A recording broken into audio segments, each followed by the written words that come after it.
O grupo de estudos espíritas Isabel de Aragão vem convidá-lo a participar em mais um estudo do Evangelho segundo o Espiritismo, sendo que hoje iremos completar o estudo do capítulo 24. Vamos então começar. Pois bem, vamos então finalizar este capítulo e lembramos que ele é composto pelos seguintes temas. A candeia debaixo do alqueire, porque fala Jesus por parábolas. Não ir aos gentios. Os sãos não precisam de médico. A coragem da fé. Carregar a cruz quem quiser salvar a vida. E hoje iremos estudar os 3 últimos itens. Os sãos não precisam de médico, a coragem da fé e carregar a cruz quem quiser salvar a vida. Ou seja, itens de 11 a 19. E começando, vamos primeiramente ouvir a palavra do Mestre com este tema. E aconteceu que, estando Jesus assentado à mesa numa casa, eis que, vindo muitos publicanos e pecadores, se assentaram a comer com ele e com os seus discípulos. E vendo isto, os fariseus diziam aos seus discípulos: porque come o vosso mestre com os publicanos e pecadores? Mas, ouvindo-os, Jesus disse: os sãos não têm necessidade de médico, mas sim os enfermos. E citamos Mateus, capítulo 9, versículos 10 a 12. Jesus dirigia-se sobretudo aos pobres e aos deserdados, porque são eles os que mais necessitam de consolação, e aos cegos, humildes e de boa fé, porque eles pedem que lhes abram os olhos, e não aos orgulhosos que creem possuir toda a luz e não precisar de nada. Estas palavras, como tantas outras, aplicam-se ao Espiritismo. Às vezes, admira-se de que a mediunidade seja concedida a pessoas indignas e por isso mesmo capazes de a empregarem mal. Costuma-se dizer, que uma faculdade tão preciosa deveria ser atributo exclusivo de pessoas de maior merecimento. Digamos, de início, que a mediunidade é inerente a uma condição orgânica, de que todos podem ser dotados, como a de ver, ouvir e falar. Não há nenhuma de que o homem, em consequência do seu livre-arbítrio, não possa usar. Ora, se Deus tivesse concedido a palavra, por exemplo, apenas aos que são incapazes de dizer coisas más, haveria mais mudos do que falantes. Deus otorgou as faculdades ao homem, dando-lhes a liberdade de usá-las como quiser, mas pune sempre aqueles que delas abusam. Se o poder de comunicar-se com os espíritos só fosse dado aos mais dignos, qual aquele que ousaria pretender? E onde estaria o limite da dignidade e da indignidade? A mediunidade é dada sem distinção, a fim de que os espíritos possam levar a luz a todas as camadas, a todas as classes da sociedade, ao pobre como ao rico, aos virtuosos, para os fortalecer no bem, e aos viciosos para os corrigir. Estes últimos não são os doentes que precisam de médicos? Porque Deus, que não quer a morte do pecador, o privaria do socorro que pode tirá-lo da lama. Os bons espíritos vêm assim em seu auxílio, e seus conselhos, que ele recebe diretamente, são de natureza a impressioná-lo mais vivamente do que se os recebesse de maneira indireta. Deus, na sua bondade, poupa-lhes a pena de ir procurar a luz à distância e lhe mete nas mãos.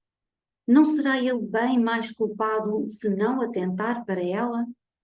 Poderia recusar com a sua ignorância, quando ele mesmo escreveu, viu com os próprios olhos, ouviu com os seus ouvidos e pronunciou com sua própria boca a sua condenação? Se ele não aproveitar, então será punido com a perda ou a perversão da sua faculdade, de que os maus espíritos se apoderarão para o obsedar e enganar, sem prejuízo das aflições comuns com que Deus castiga os servos indignos e os corações endurecidos pelo orgulho e o egoísmo. A mediunidade não implica necessariamente as relações habituais com os espíritos superiores. É simplesmente uma aptidão para servir de instrumento mais ou menos dócil aos espíritos em geral. O bom médium não é, portanto, aquele que tem facilidade de comunicação, mas o que é simpático aos bons espíritos e só por eles é assistido. É neste sentido unicamente que a excelência das qualidades morais é de importância absoluta para a mediunidade. E vamos fazer aqui algumas reflexões sobre o que acabamos de ouvir. Os sãos não precisam de médium. Naquele banquete oferecido ao mestre por Levi, que hoje conhecemos como Mateus, as censuras e comentários mordazes proferidos pelos fariseus e escribas, que eram os fiéis e inconfundíveis representantes do formalismo e da hipocrisia existentes, não confundiram o amigo celeste, que aproveitou uma vez mais para nos deixar uma grande lição de moral. Porque comeis e bebeis com publicanos e pecadores? E o mestre, sem trair a grandeza, a excelsitude do seu incompreendido apostolado de luz e de misericórdia, responde-lhes com firmeza que os sadios não precisam de médico, e sim os doentes. E conclui, incisivo, categórico: eu não vim chamar os justos, mas sim os pecadores ao arrependimento. Tais palavras revelam não só a infinita compaixão pelos infelizes, que são os que pecam, mas também incomensurável sentimento de tolerância. Compreendamos, contudo, que Jesus se fez solidário não com os pecados, mas com os pecadores. A advertência do Cristo, emudecendo naquele dia os loquazes fariseus, ecoa ainda hoje em nossa consciência, estabelecendo linhas diferentes para a nossa caminhada. O Espiritismo tornou suas as palavras de Jesus, cujo pensamento sintetiza na atualidade. Os homens de boa vontade, esclarecidos e fraternos, esforçam-se no sentido de dar-lhes aplicação. E os espíritas, procurando assimilar e exemplificar o ensino, reconhecem que, se é realmente agradável o convívio com irmãos superiores, profundamente fraterno e meritório é o acolhimento àqueles que ocupam, na escala evolutiva, posição menos segura que a nossa. Os companheiros mais esclarecidos têm muito para nos dar, através da palavra e, sobretudo, da exemplificação. Mas, aos mais atrasados do que nós, podemos oferecer algo do nosso coração, do nosso entendimento. Assimilar dos mais evoluídos a bondade e a sabedoria é realmente proveitoso para as nossas experiências. Proveitoso e bom, agradável e envolvente, convenhamos. No entanto, abraçar os que aceitarem, por equívoco, as sugestões do erro e do crime, constitui valioso programa evangélico, tal como fez Jesus em casa de Zaqueu ou no banquete de Levi. Por meio desse regime de interdependência afetiva e cultural é que se movimentam os carros do progresso, conduzindo a humanidade com segurança para os seus levantados objetivos. Recolhendo de Jesus, na inesquecida hora do banquete mundano, o verbo reajustador, Levi, Mateus, soube multiplicar, acento por um, através das suas anotações, o benefício do precioso minuto de convivência com o Mestre. E nós outros somos os aprendizes da atualidade, os beneficiários daquela convivência tão acremente censurada. Somos nós os legatários dos sublimes apontamentos que nos cumpre exemplificar em todos os momentos das nossas vidas, para que possamos alijar de nossas consciências os débitos do passado. Nós, que nos reconhecemos endividados, regozijamo-nos com a declaração consoladora do Cristo. Não são os que gozam de saúde os que precisam de médico.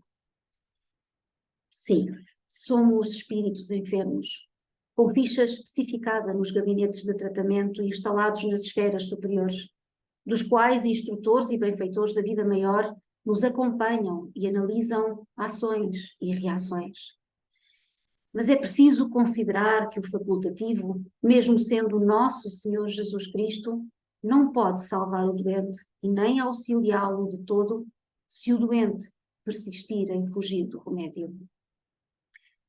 A mente, em qualquer plano, imita e recebe, dá e recolhe, renovando-se constantemente para o alto destino que lhe compete atingir, como esclarece o nobre espírito Emmanuel.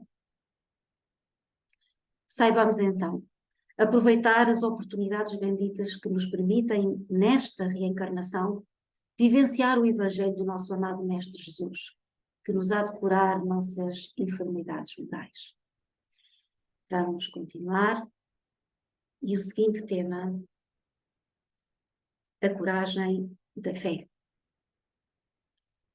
E vamos citar novamente Jesus. Todo aquele, pois, que me confessar diante dos homens, também eu o confessarei diante de meu Pai que está nos céus. E o que me negar diante dos homens, também eu o negarei diante de meu Pai que está nos céus. Mateus, capítulo 10, versículos 32 a 33. Porque se alguém se envergonhar de mim e das minhas palavras, também o Filho do Homem se envergonhará dele, quando vier na sua majestade e na de seu Pai e dos santos anjos. Lucas, capítulo 9, versículo 26. A coragem das opiniões sempre mereceu a consideração dos homens, porque é prova de dignidade enfrentar os perigos, as perseguições, as discussões e até mesmo os simples sarcasmos aos quais sempre se expõe aquele que não teme confessar abertamente ideias que não são admitidas por todos.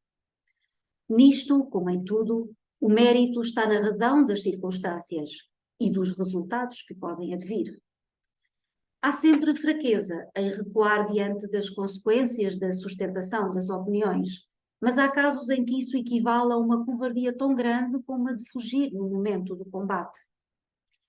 Jesus estigmatiza essa covardia no tocante ao problema especial da sua doutrina, ao dizer que se alguém se envergonhar das suas palavras, ele também se envergonhará daquele, que renegará o que houver renegado, que reconhecerá perante o Pai que está nos céus o que o confessar diante dos homens. Em outros termos, aqueles que temerem confessar-se discípulos da verdade não são dignos de ser admitidos no reino da verdade. Perderão assim as vantagens da fé, porque se trata de uma fé egoísta que eles guardam para si mesmos, ocultando-a com medo dos prejuízos que lhe possa acarretar no mundo. Enquanto isso, os que colocam a verdade acima de seus interesses materiais, proclamando-a abertamente, trabalham ao mesmo tempo pelo futuro próprio e dos outros. O mesmo acontece com os adeptos do Espiritismo, pois sendo a sua doutrina o desenvolvimento e a aplicação da doutrina do Evangelho, a eles também se dirigem essas palavras do Cristo. Eles semeiam na terra o que colherão na vida espiritual, os frutos da sua coragem ou da sua fraqueza. E vamos interromper aqui um pouco também para falar deste tema, a coragem da fé. A fé não é coisa transferível ou que possa ser outorgada. A fé é, sim, conquista pessoal que todos podemos desenvolver, exercitando-a dia a dia. Mas como a doutrina espírita nos ensina, existe a fé humana e a fé divina. Pode-se definir fé humana como a crença em nossas próprias capacidades ou nas capacidades de alguém. A fé divina é crer em Deus, nas suas sábias leis, na sua bondade e na vida imanamente em tudo, convidando cada criatura à interação com Ele, através da prática regular do amor. Em todas as situações, o ideal divino da fé será sempre o antídoto dos venenos morais, desobstruindo o caminho da alma para as conquistas elevadas da perfeição. Este sentimento, quando verdadeiro, se manifesta de forma espontânea, através de nossos atos e palavras, e que nos leva até a enfrentar dificuldades e perigos na defesa daquilo em que acreditamos. Todo o discípulo do Evangelho precisará de coragem para atacar os serviços da redenção de si mesmo. Nenhum dispensará as armaduras da fé, a fim de marchar com desassombro sobre as tempestades da vida.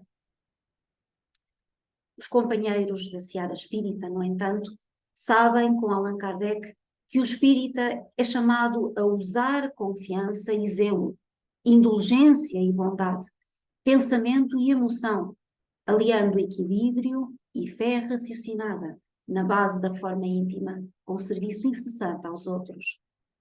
Mas a razão humana é ainda muito frágil e não poderá dispensar a cooperação da fé que a ilumina para a solução dos grandes e sagrados problemas da vida. O seguidor da doutrina é alguém que caminha sobre o mundo mais consciente de seus erros do que dos seus acertos. E por este motivo, pela impossibilidade de conformar os interesses do homem velho com os anseios do homem novo, ele quase sempre deduz que professar a fé espírita não é tarefa fácil. E por este motivo, o espírita verdadeiro é conhecido não só pelo seu devotamento ao bem e de todas as criaturas, mas também pela coragem com que dá testemunho da sua transformação moral. Sempre que enfrentarmos sem temor as adversidades que nos surgirem, para mostrar a nossa confiança nas mensagens de Jesus constantes do seu Evangelho, estaremos dando nossa contribuição efetiva e nosso testemunho pessoal para que a verdade das coisas se estabeleça. Mas, para que essa verdade se concretize, não podemos apenas deixar que a espiritualidade superior realize tudo o que se faz necessário para que a divulgação da mensagem do Consolador prometido se estabeleça com eficiência, como muitos dos nossos companheiros pensam e defendem.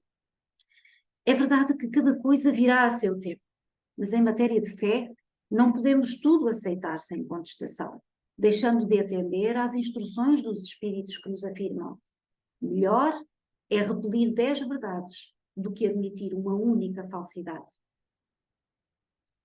Assim, todo espírita precisa ser responsável e ter a coragem de publicamente defender seus conceitos, suas crenças, sem medo de afirmar que o espiritismo que professamos é o desenvolvimento e a aplicação da doutrina do Evangelho do nosso amado Mestre Jesus.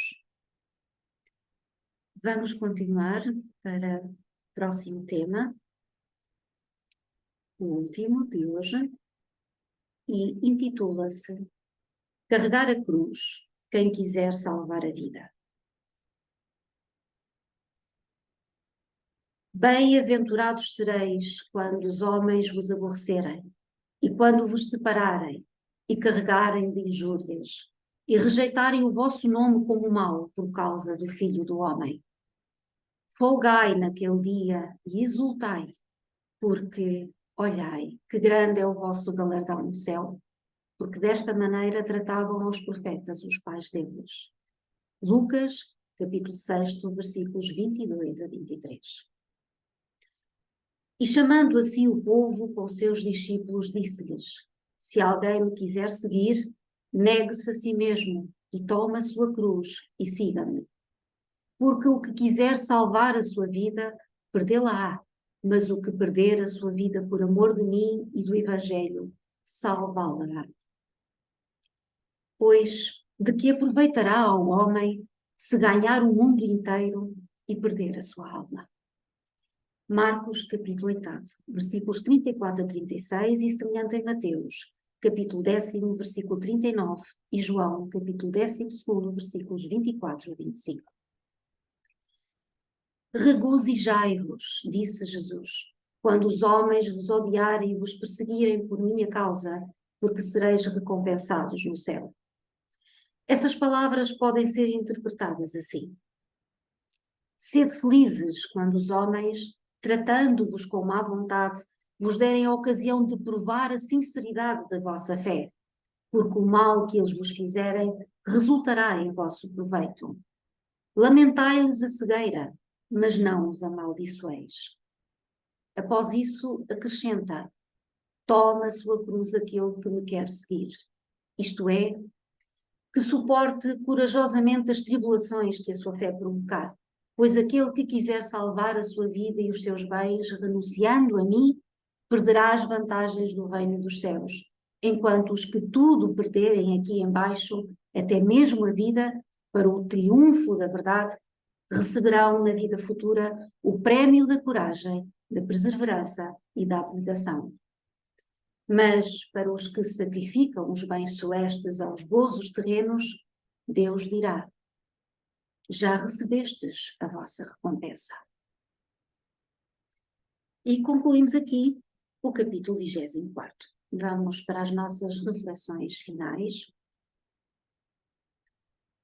falando do tema carregar a cruz quem quiser salvar a vida. Os verdadeiros discípulos da verdade são aqueles que creem em Deus e vivem conforme os ensinamentos de Jesus, não temendo dar testemunho de sua fé perante os homens, quer através de palavras, quer através dos atos. Como sabemos, a cruz de cada um, que muitas vezes se nos apresenta consubstanciada nas dores diversas que nos afligem, bem como nas dificuldades e obstáculos da vida, são na maioria das vezes o resultado da sementeira que fizemos no passado, em que, distraídos ou desfasados das leis divinas, acabamos por contrair dívidas para com a sociedade. Mas essa cruz, essas dificuldades, que se apresentam sempre como algo que nos constrange, representam também a nossa esperança de libertação, cabendo-nos, portanto, carregá-la com coragem, determinação e resignação, nunca perdendo ânimo, sendo para isso necessário escorarmos-nos nos ensinamentos benditos do nosso Mestre Jesus, trilhando o roteiro consignado em seu Evangelho. Confessar-se seguidor de Jesus perante os homens não é apenas uma questão de afirmação, é acima de tudo de exemplo, de prática regular, de vivência dos ensinamentos que Ele nos trouxe. Mas Jesus também nos fez convites, que foram bem claros. Precisamos aceitar humildemente esses convites que nos convocam à paciência, à determinação, à perseverança e a aceitar com resignação as dores de hoje, necessárias ao expurgo das doenças da alma. Precisamos segui-lo sem vacilar, deixando para trás os gozos terrenos que sempre são passageiros, para progressivamente podermos conquistar as glórias da felicidade que os bens da alma, que são eternos, nos hão de propiciar. Jesus foi o enviado de Deus para nos ensinar suas leis, e aqueles que as proclamarem abertamente trabalham para o bem comum e ao mesmo tempo para o seu futuro. Há 2000 anos, quando Jesus veio à Terra, não era fácil de seguir novos paradigmas. Apesar disso, muitos foram os que deram suas vidas para afirmar-se seus devotos seguidores. Abdicar dos bens terrenos, ou seja, da segurança daquilo que se tem, abdicar das crenças e ideias estabelecidas para seguir um ideal, embora esse ideal se apresente cheio de expectativas, embora esse ideal preencha lacunas sentidas pela ânsia de algo mais, que nos preencha as necessidades da alma, exige de cada um grande cota de coragem e determinação. Jesus, que nos conhece bem, que nos conhece para lá das nossas cogitações, sabia, como sabe, que nem todos estavam ou estão preparados para esse esforço, para essa grande viragem. Mas Ele, que em tudo tem feito pela nossa elevação espiritual, consciente da necessidade de mudança das nossas atitudes, do nosso roteiro de vida, não podia deixar de fazer o convite e apontar caminhos que, se eram ideias para seu tempo, continuam a ser os únicos que nos conduzirão à felicidade. Regozijai-vos, disse ele, quando os homens vos odiarem e perseguirem por minha causa.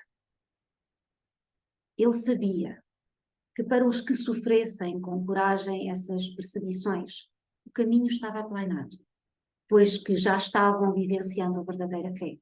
Já estavam dando mais valor aos bens da alma que são eternos do que aos prazeres efêmeros do corpo. Ele sabia que para esses a vida jamais seria a mesma, pois que os seus valores já eram diversos dos daqueles que continuavam felizes por vivenciar o mal, felizes por fazer sofrer. Nesses, A chama do amor já começava a brilhar. E com essa chama, então sim, vem a verdadeira felicidade. A felicidade eterna dos justos. Tome, pois, a sua cruz, convidava ele. Tome a sua cruz todo aquele que me quiser seguir. Ou seja, que suporte com coragem as tribulações da vida, que são necessárias ao burilamento espiritual de cada um. O Espiritismo veio lançar luz sobre alguns pontos não devidamente compreendidos à época de Jesus. Hoje compreendemos como se processa a reencarnação, e bem assim o ciclo da vida. Vida que não se escoa numa existência física, mas que se perpetua eternamente num processo sem fim. Com esse conhecimento percebemos que a verdadeira vida não é esta que tanto estimamos, que tanto valorizamos enquanto estamos encarnados. A verdadeira vida é a que diz respeito ao espírito e este, no seu verdadeiro plano existencial, tanto mais feliz será quanto mais desapegado dos bens materiais tiver sido, enquanto que por aqui peregrinam, e mais se tenha empenhado na prática do bem, construindo os verdadeiros alicerces da felicidade.